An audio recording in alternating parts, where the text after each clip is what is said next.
called Ryde on the Isle of Wight, just off the south coast of England, the mainland over there.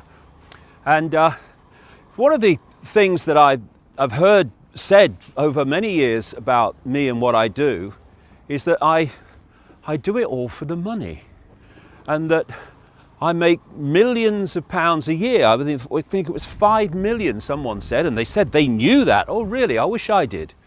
And apparently I live in this mansion and drive a Bentley.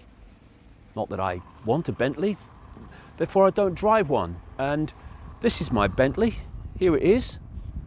It's a saloon car that you see being driven all over the place all the time.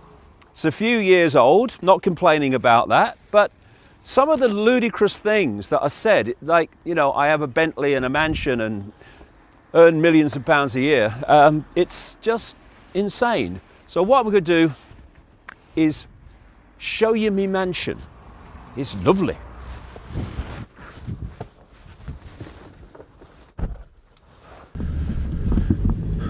Not only is my mansion lovely, it's so big, and it's got electric gates, so people can't get in unless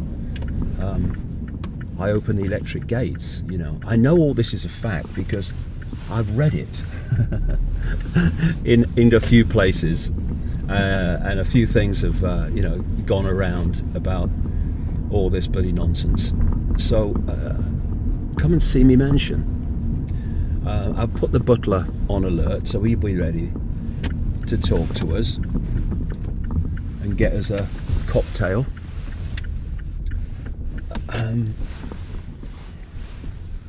But the truth is usually, as always, rather different from the myth. Home sweet home.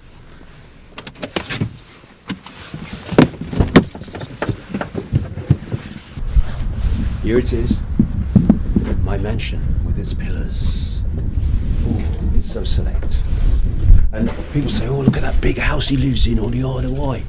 But what they don't mention is a little nicety. It's a block of flats. And I only live in one of them. And if my flat was any smaller, it'd be home for rabbits. Let me show you around, won't take long.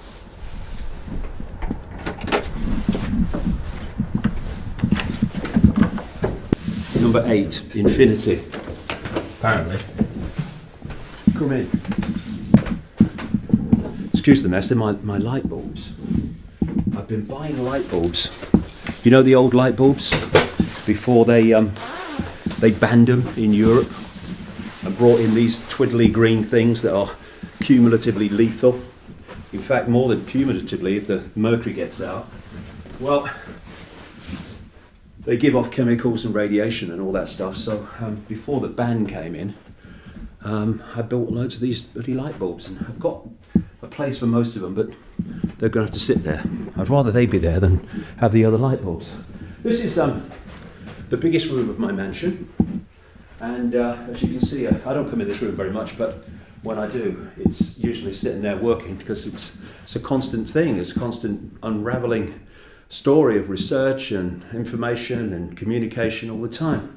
There's a bit of a theme of lions in here, you won't be surprised to know. That's Neil Haig's original there of the front cover of Human Race Get Off Your Knees. Absolutely brilliant it is.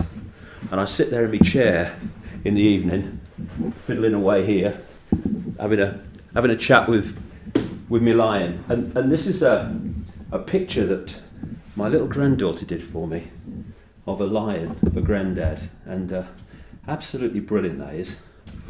And there's a bit of a theme here as well. If you look at the pictures, they're pictures of the Isle of Wight, the Needles Lighthouse, and some of the lovely country. And I was crazy about steam trains when I was a kid, and I fell in love with the Isle of Wight, first of all because of the steam trains. And over the years I've picked up these little prints of Isle of Wight railway scenes as they were when I was a kid. Another theme is my friends. Okay, this is Len. This is Lenny the lion, and which I got for when my grandkids come. They love him. This is Rudolph here. Now, my flat is so big. My mansion is so big that when I got this for my grandkids at Christmas to put out when they come round, I realised after Christmas I've got nowhere to put it, so it has to stay out all the year round. So we're having a all year round Saturnalia with Rudolph the Red-Nosed Reindeer. Okay, I'll show you the rest of the place. Oh yeah, this is a doorstop. My grandkids love that as well. That's Ollie the Owl, not Moloch. Ollie the Owl. Yeah, they love him. Okay, that's the biggest room, and I tell you, that's just about it. So here's my toilet and bathroom, and I've talked about sitting in my bath playing with my duck. There you go. There he is. That's a radio. My daughter bought that to me out for Christmas.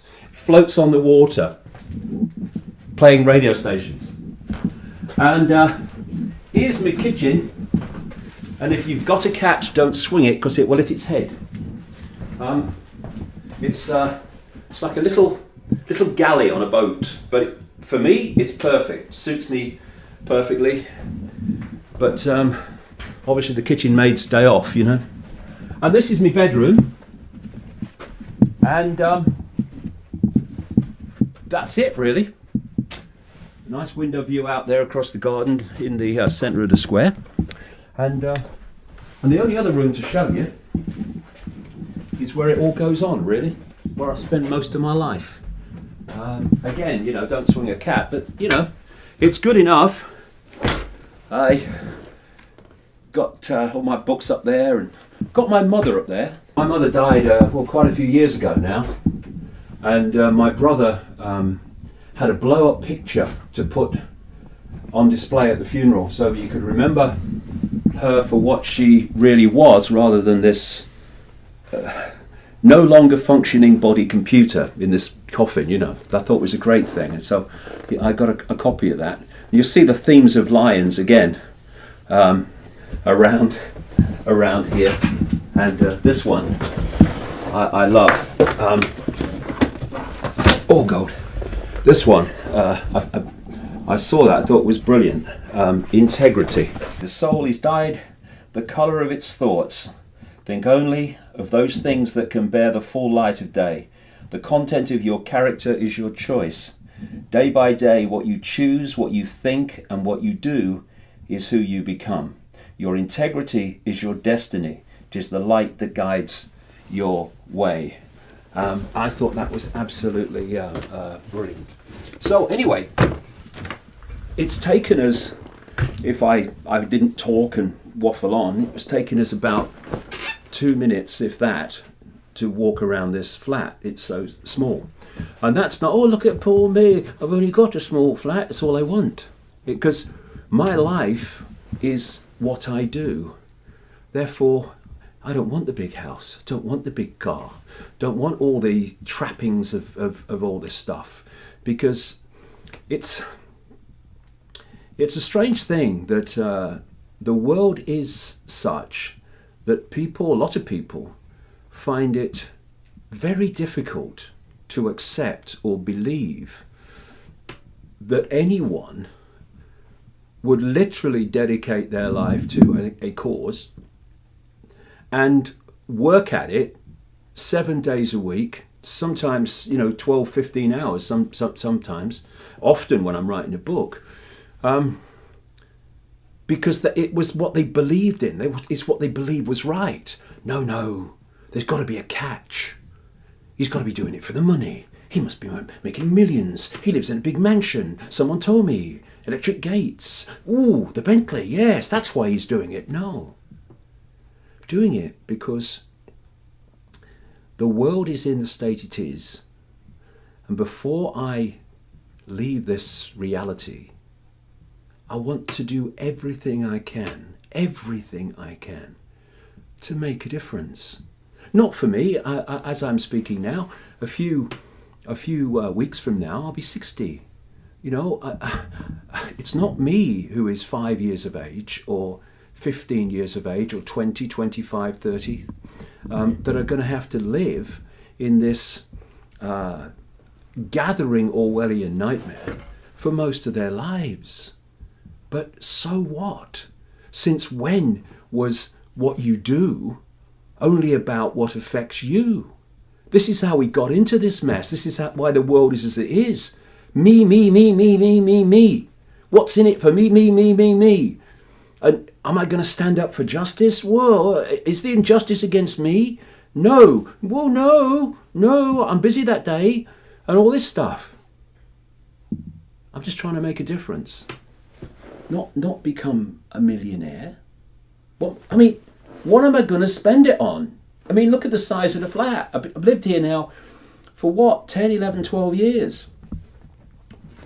Why would I do that if it was about making money? What would be the point? And given the fact that I am going to be doing this as I'm doing it now, in terms of effort, for the rest of this sojourn in this reality, until I drop, what am I going to do with it?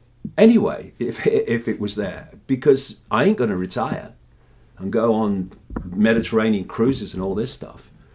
You know, the situation we're in needs focus, total focus, for what's left of my life in this reality anyway. So, to those people who can't understand or appreciate that there are some who don't do it because of what they get back. The satisfaction comes from making a difference. That's what you get back.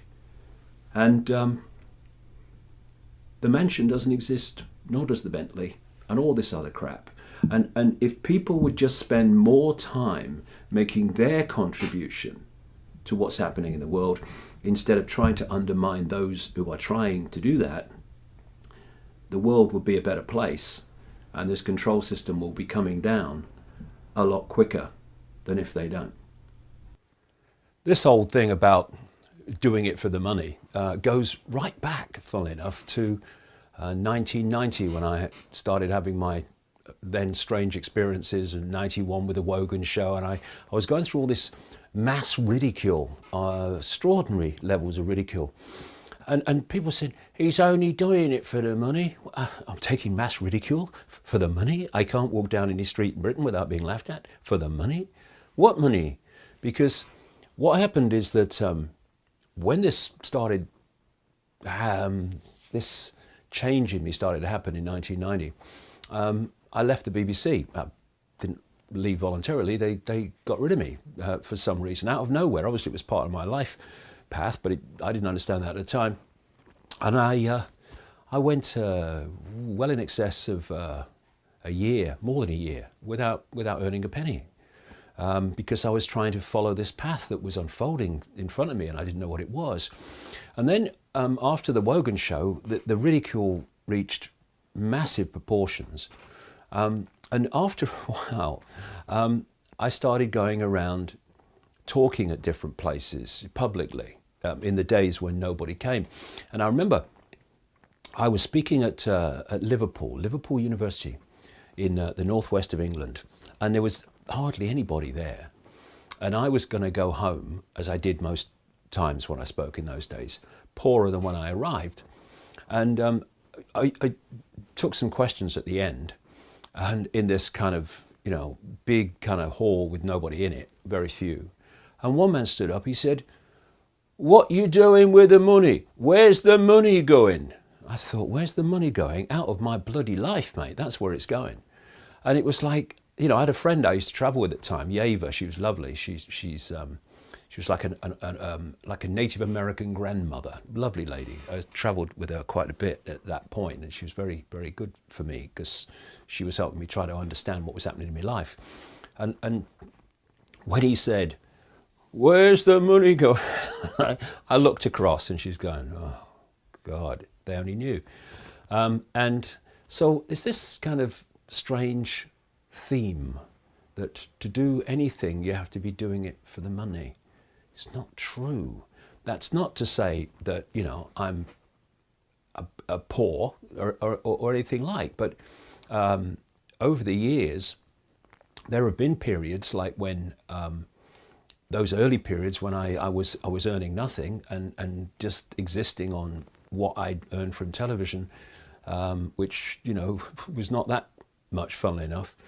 And then there were periods when it was just hanging on, and then there was another period around 2005 onwards when someone put the rights to my books in their own name in America, and I had to go through the federal courts to get back what I already owned, and that was a financial nightmare as well. But through those periods, you keep going because you believe in what you're doing. You keep going, and somehow you get through the other side. But then when you've done that, for people to say you're doing it for the money is just, well, ridiculous. And like I say, it's been a theme all along. And if they only knew how many times we were on the brink, but somehow got through. And why?